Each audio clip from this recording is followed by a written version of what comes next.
Hayırlı iş. Mini kara barutçular. Mini karaga televizyon mini karaga seni bizning yiratlar yasap koydu. Su siptirip durgan. Наконец-то akça ciddi. Su siptirirge.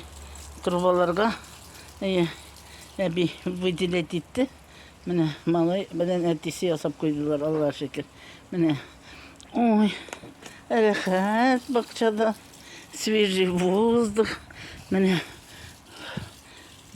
ciletler öse. Oy iyi. Şimdi sofrası. Hani sunu siptirip otura. Hani şöyle hareketlendirip. Pожалуйста. Bugün ilkten bir kotu sipkeniyim. Oy. Kıyaş bugün es çıktı. Şimdi tanımsa cılılık bana şimdi kiş gidip cidip yatayındı. Yarı hayırlı günler kişiler barutçamız kadar esene sağlık ve tevfik tanışıkta yaşarga nasip etsin. Paka paka.